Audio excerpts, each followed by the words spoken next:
कि गोवर्धन पहाड़ की जगह पर समुद्र बन जाएगा। इधर मेरे श्रोता बंधु, इंद्र को जब क्रोध आया है, इंद्र जब नाराज हो गया तो उसी समय पानी बरसने लगा है। और लिखा भी है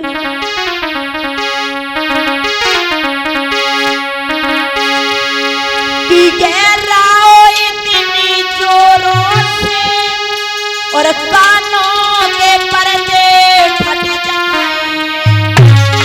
और घुमराओ इतनी ताकत से पृथ्वी के पलट पलट जाए।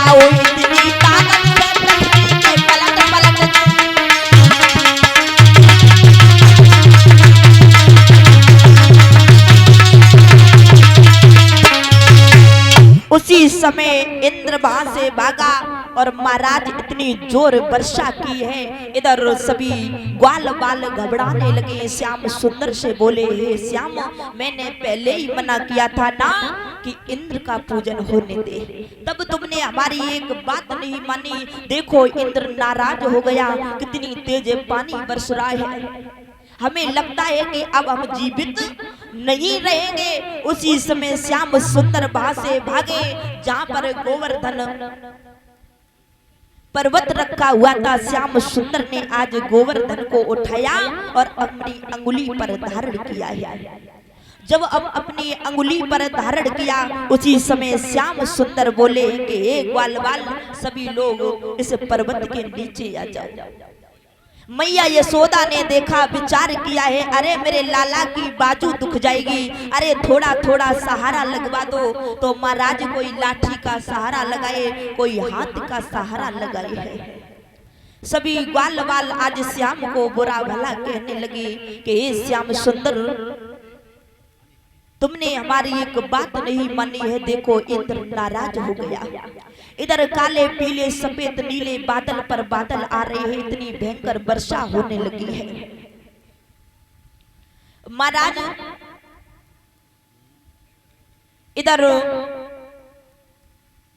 श्याम सुंदर ने देखा है कि बड़ी तेज से वर्षा हो रही है, तो उसी समय गोवर्धन पहाड़ को इतना गर्म किया है, तो महाराज वहां पर पानी ठहरता ही नहीं है।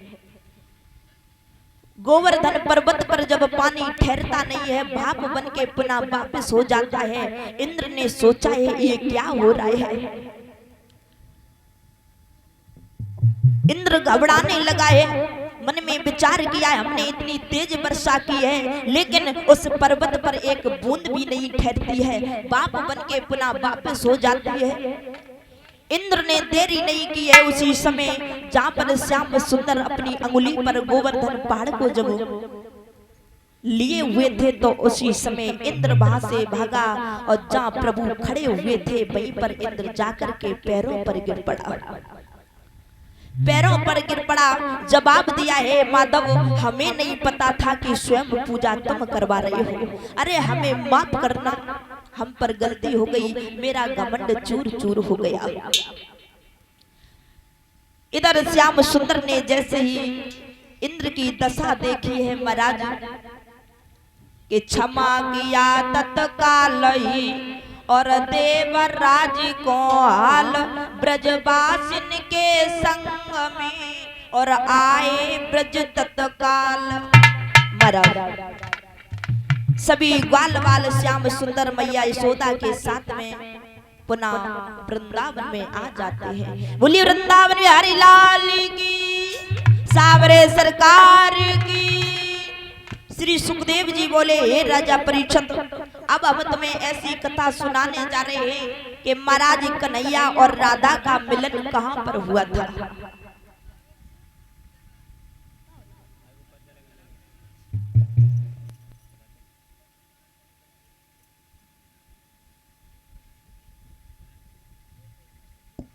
महाराज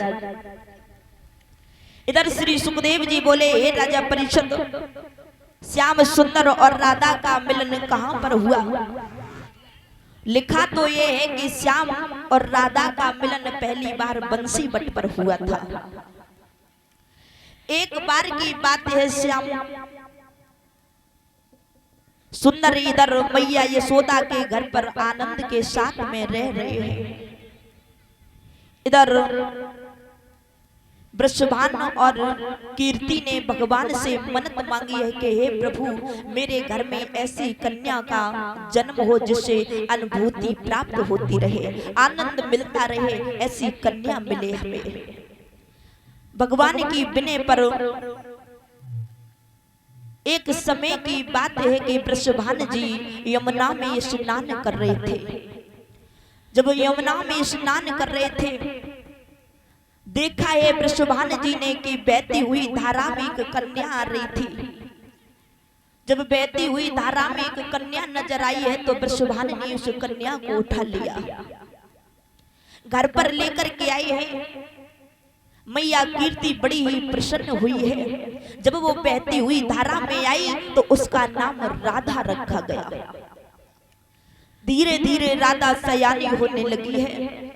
एक समय की बात है, श्याम सुंदर बंसी बट पर बंसी बजा रहे थे। उस बंसी में राधा राधा की ध्वनि निकाल रहे थे। राधा आंगन में खेल रही थी। जिस समय राधा ने वो बंसी की आवाज सुनी है तो मेरे श्रोता बंधु, इधर राधा वहां से भागी और बंसी बट की ओर चली है। जब राधा बंसी बट की ओर चली है महाराज, उसी समय इधर श्याम सुंदर ने बंसी बजाना बंद कर दिया। एक सखा भागता हुआ श्याम के पास में पहुंचा कि हे श्याम, तुमने बंसी बजाना बंद कर दिया। अरे राधा तुम्हें बंसी बट की ओर ढूंढ रही है। और क्या बोला वो कि तुम्हें कोई ढूंढता है घनश्याम, तुम्हें कोई ढूंढता है घनश्याम, तुम्हें कोई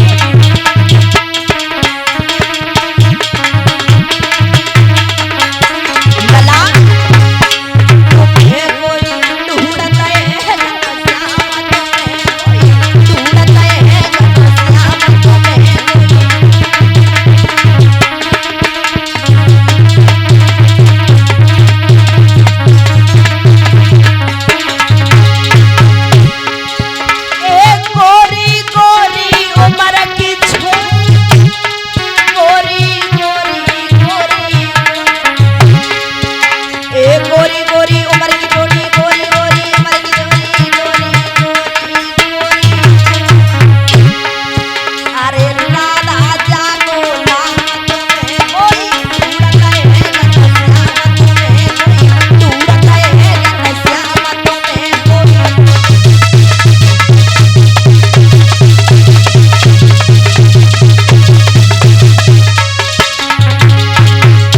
सखा बोला है, श्याम सुंदर सुनो। ये बंसी बट की ओर चली गई, बंसी बट की ओर चली गई। राधा जागो नाम तुम्हें ढूंढता है घनश्याम, तुम्हें ढूंढता है घनश्याम, तुम्हें।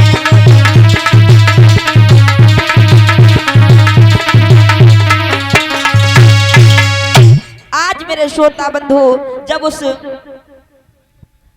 सखा का जब उस